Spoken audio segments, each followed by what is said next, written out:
Bascule synchrone, bascule D de structure maître-esclave, diviseur de fréquence par 2. Dans cette théorie, nous allons examiner le fonctionnement de deux bascules parmi les plus utilisées, la bascule D maître-esclave et la bascule JK maître-esclave. Ces bascules ont un fonctionnement synchrone comme nous allons le voir à présent. 1. Bascule synchrone. Nous savons que la bascule D de type latch permet grâce à l'entrée de commande de mémoriser un bit d'information. Cette bascule D de type latch fonctionne en mode asynchrone. En effet, lorsque l'entrée de commande est au niveau H, l'état de la sortie suit l'état de l'entrée. Autrement dit, dès que l'entrée change d'état, la sortie change également d'état. Or, certains montages numériques nécessitent des bascules dont les sorties commutent à un instant bien déterminé. Ces bascules sont synchrones car la prise en compte de l'information présente sur leurs entrées s'effectue simultanément lors de la transition d'un niveau logique à un autre de l'entrée de commande. La prise en compte des données logiques peut se faire soit sur une transition positive, de L à H, soit sur une transition négative, de H à L, de l'entrée de commande. La figure 1A représente une transition positive, de L à H, d'un signal logique, tandis que la figure 1B représente une transition négative, de H à L, du signal. Les passages de l'état haut à l'état bas, et vice-versa, ne s'effectuent pas de façon instantanée que le montrent les figures 1A et 1B. Suivant la technologie employée, le temps mis par un signal logique pour passer d'un état à l'autre peut varier de moins d'une nanoseconde à plusieurs centaines de nanosecondes, comme nous l'avons vu dans les leçons de technologie digitale. La figure 2A montre une transition positive d'un signal logique suivie d'une transition négative. On parle alors d'impulsion positive. La figure 2B représente, quant à elle, une impulsion négative d'un signal logique. L'entrée de commande des bascules synchrones s'appelle l'entrée d'horloge, en anglais clock. En effet, le signal appliqué sur cette entrée est généralement fourni par un oscillateur de fréquence bien déterminé. Ainsi, les éventuels changements d'état ont lieu à des instants précis et régulièrement espacés dans le temps. La figure 3 représente un signal d'horloge fourni par un oscillateur de période T. La figure 4 montre le chronogramme d'une bascule synchrone qui mémorise la donnée au moment de la transition positive du signal d'horloge. On s'aperçoit que la sortie ne bascule pas, toujours à chaque transition positive de l'entrée d'horloge. En effet, une bascule synchrone dispose, en plus de l'entrée d'horloge, d'une ou plusieurs entrées d'information. Suivant le niveau logique de celle-ci, la bascule commute ou reste dans l'état où elle se trouve.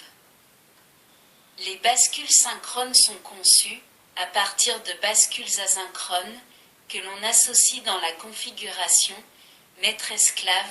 La première des bascules synchrones est la bascule des maîtres-esclaves que nous allons examiner à présent. 2. Bascule D de structure maître-esclave. 2.1. Constitution et fonctionnement de la bascule des maîtres-esclaves. La bascule D de structure maître-esclave est constituée de deux bascules D à verrouillage ou latch placées l'une à la suite de l'autre. La première est appelée maître, la seconde est appelée esclave. La figure 5 montre le schéma synoptique d'une bascule des maîtres-esclaves. On s'aperçoit que l'entrée D de la bascule esclave est relié à la sortie Q' de la bascule maître. Cela explique les dénominations maître et esclave affectées à la première et à la seconde bascule. En effet, l'entrée D de l'esclave recopie la sortie Q' du maître. Toute variation du niveau logique à la sortie du maître se retrouve donc à l'entrée de l'esclave. L'esclave est bien asservi au maître.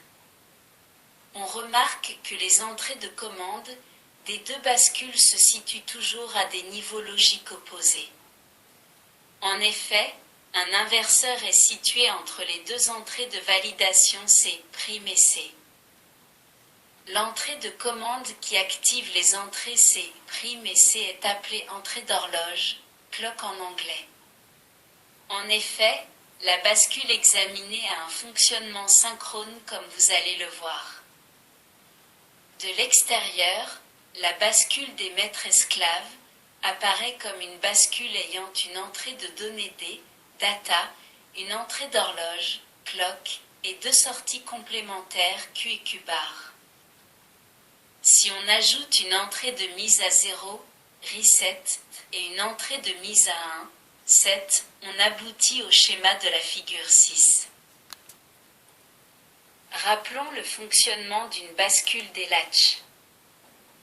Nous savons que si son entrée de commande C est portée à l'état 1, la sortie Q recopie l'entrée D. Si l'on met l'entrée de commande C à l'état 0, la sortie mémorise le dernier état logique présent sur l'entrée juste avant la transition négative de l'entrée de commande.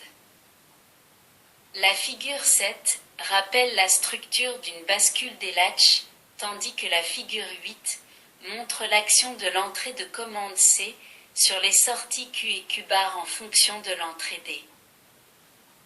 Lorsque la sortie Q recopie l'entrée D, la bascule des latches est transparente, l'état logique de la sortie Q est le même que celui de l'entrée D.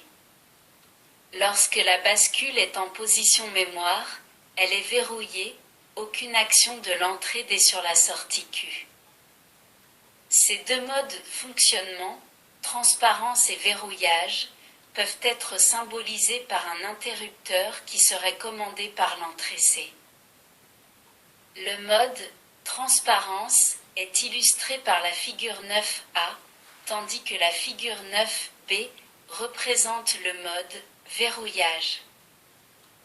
Dans le mode transparence, l'interrupteur fermé indique bien que la sortie Q suit l'entrée D. Dans le mode verrouillage, l'interrupteur ouvert indique bien que la sortie Q ne suit pas l'entrée D. La sortie Q reste à l'état où elle était juste avant la transition négative de C. La bascule des maîtres esclaves peut se représenter par la mise en série de deux interrupteurs commandés par l'entrée d'horloge.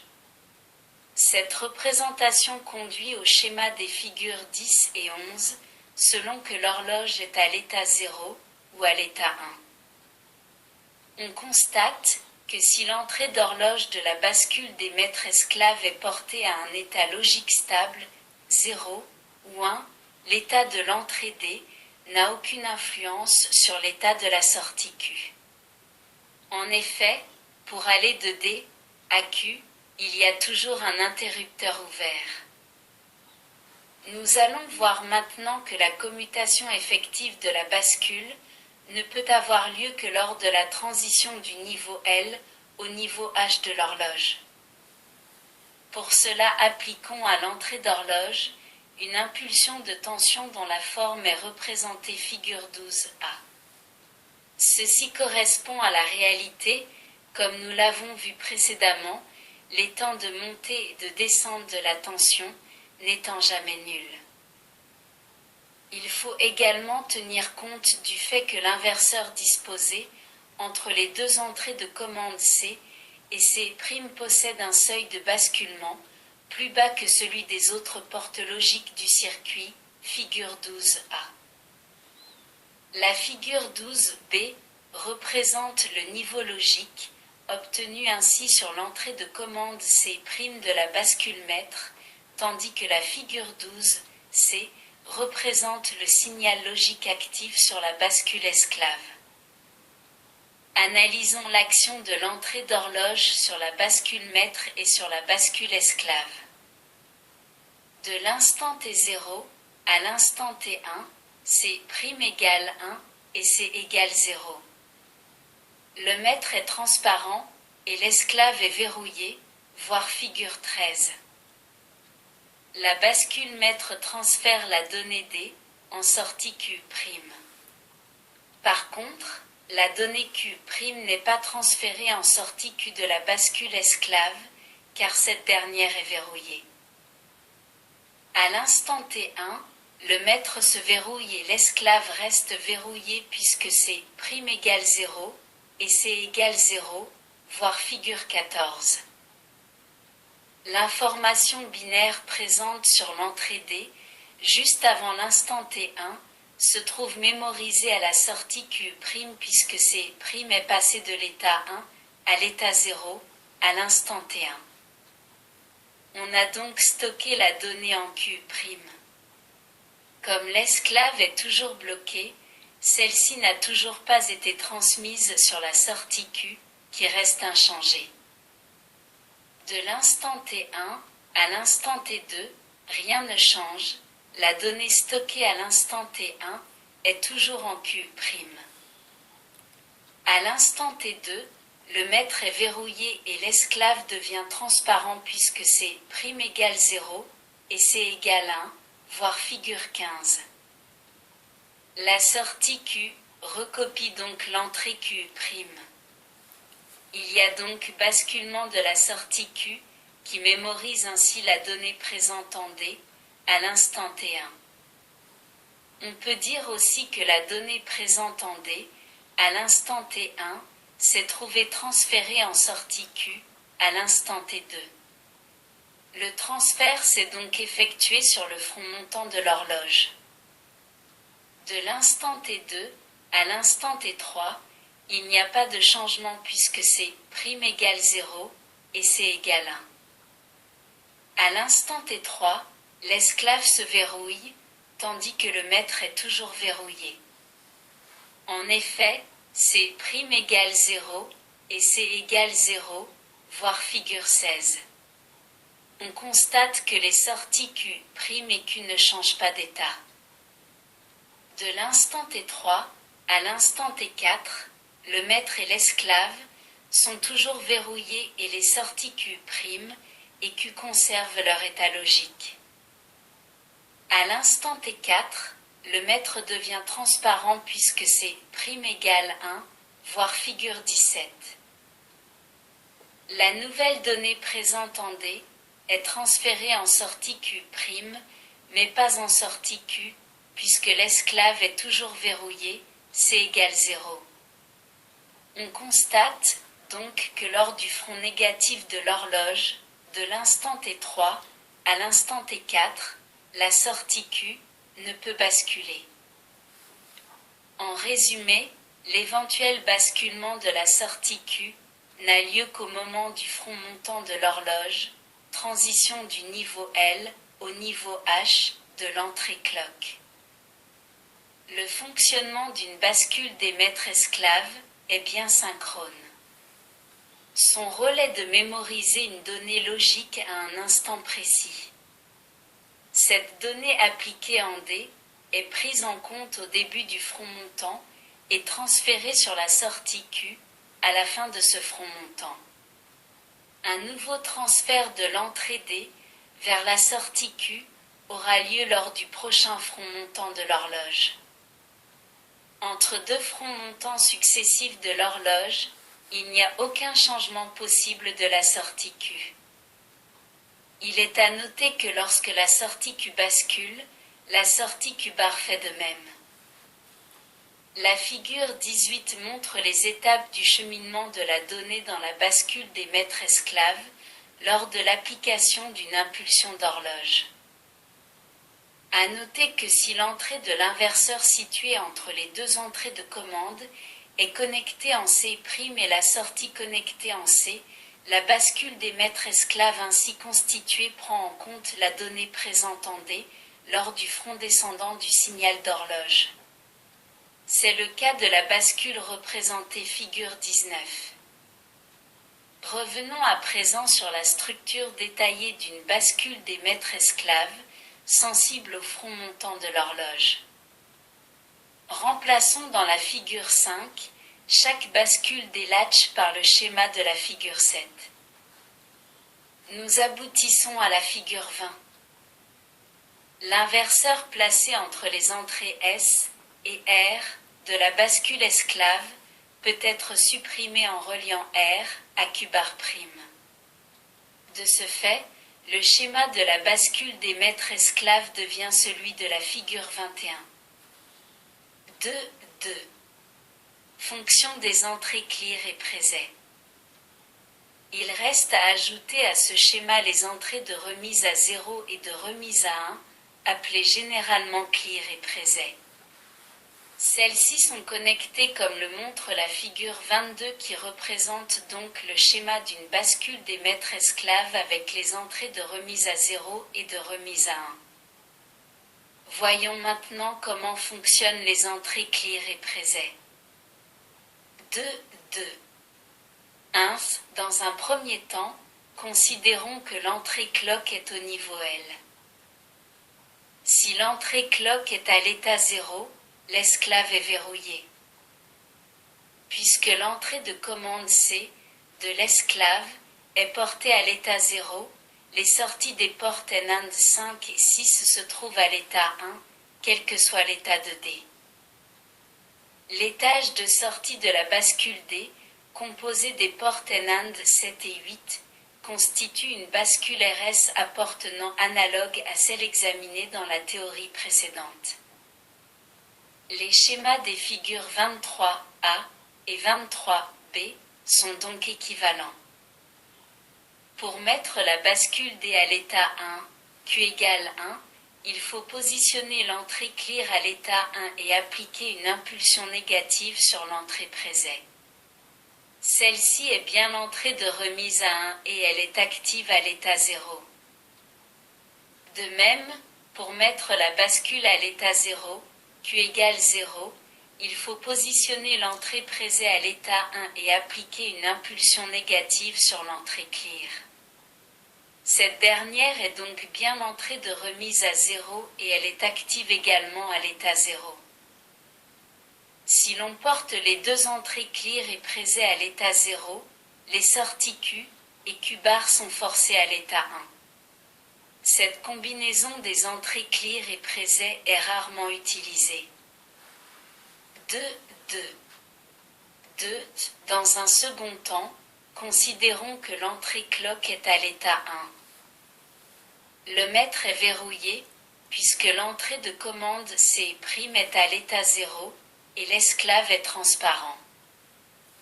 Positionnons l'entrée clear à l'état 1 et appliquons une impulsion négative sur l'entrée présée.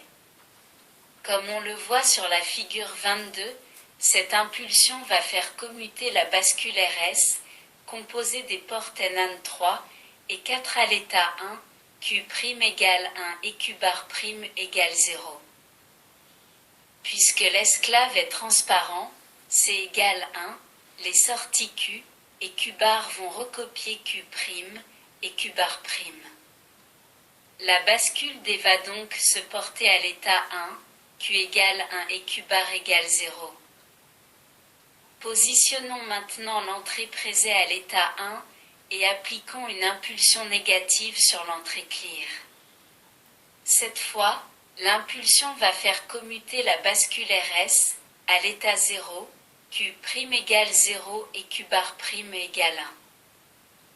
Puisque l'esclave est transparent, les sorties Q et Q bar vont recopier Q' et Q bar prime. La bascule D va donc se porter à l'état 0, Q égale 0 et Q bar égale 1. De même, si l'on porte les deux entrées clear et présées à l'état 0, les sorties Q et Q bar sont forcées à l'état 1, par l'intermédiaire des portes NAND 7 et 8. Il est à noter que dans ce cas l'état des sorties Q et Q bar est identique. On ne peut plus parler alors de sortie complémentaire. Ce cas est donc très rarement utilisé et certains constructeurs le considèrent même comme interdit.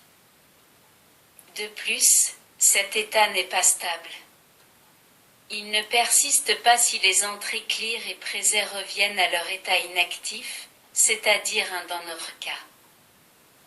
En résumé, quel que soit l'état logique des entrées des et clock, les entrées clear et presets sont prioritaires et asynchrones, ce qui peut être résumé par la table de vérité de la figure 24.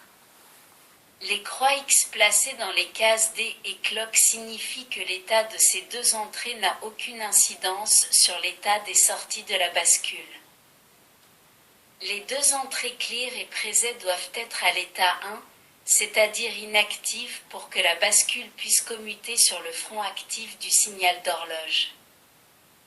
Il est à noter qu'il existe des bascules des maîtres esclaves dont les entrées clear et presets sont actives à l'état 1. Dans ce cas, ces deux entrées doivent être portées à l'état 0 pour que le signal d'horloge soit actif. Enfin, certaines bascules voient leurs deux sorties Q et Q bar passer à l'état 0 et non pas 1, comme dans le cas précédent, lorsque les deux entrées clear et presets sont toutes deux actives. Toutes ces différences s'expliquent par des différences de constitution technologique. 2, 3. Table de vérité et chronogramme. Le fonctionnement complet de la bascule des maîtres esclaves examinés est résumé par la table de vérité de la figure 25. Le symbole front montant que l'on peut voir dans la colonne clock de la table de vérité indique une transition positive du signal d'horloge. Dans cette table, les trois premières lignes indiquent que les entrées clear et presets sont prioritaires et actives sur un niveau bas. La quatrième ligne indique que l'état logique 0, présent en D, est transféré à la sortie Q sur le front montant du signal d'horloge. La cinquième ligne indique que l'état logique 1, présent en D, est transféré à la sortie Q sur le front montant du signal d'horloge.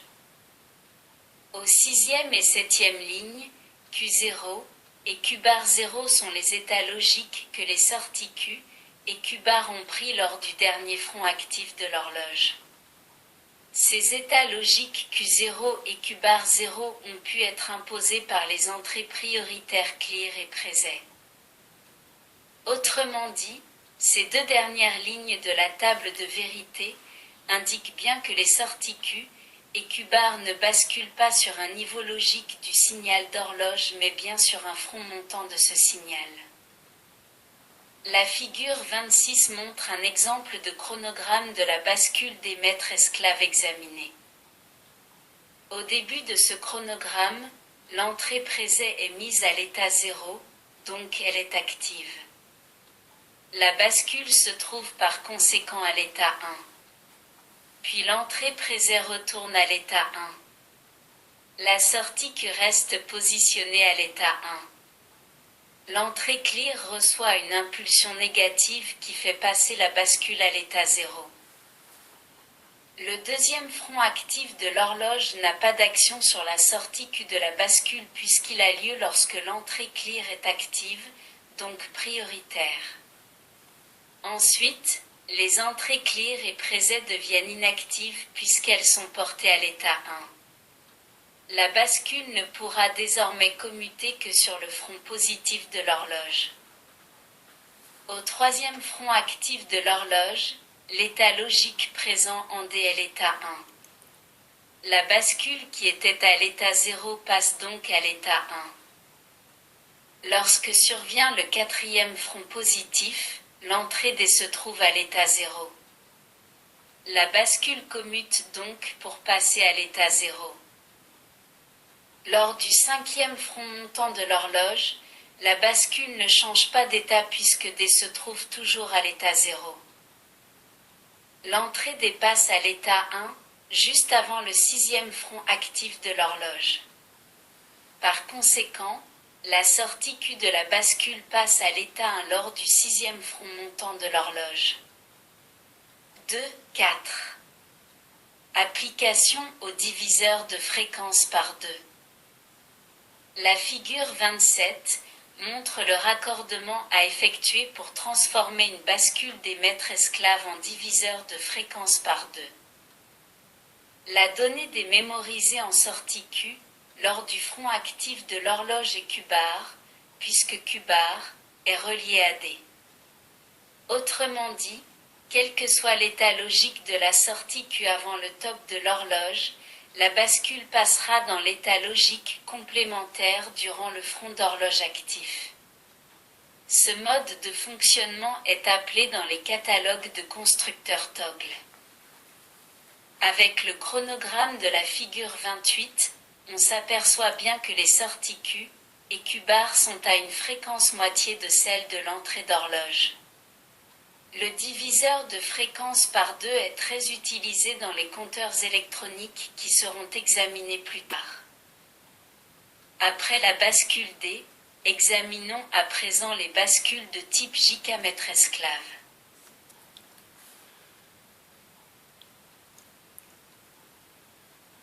Merci de votre écoute. À bientôt.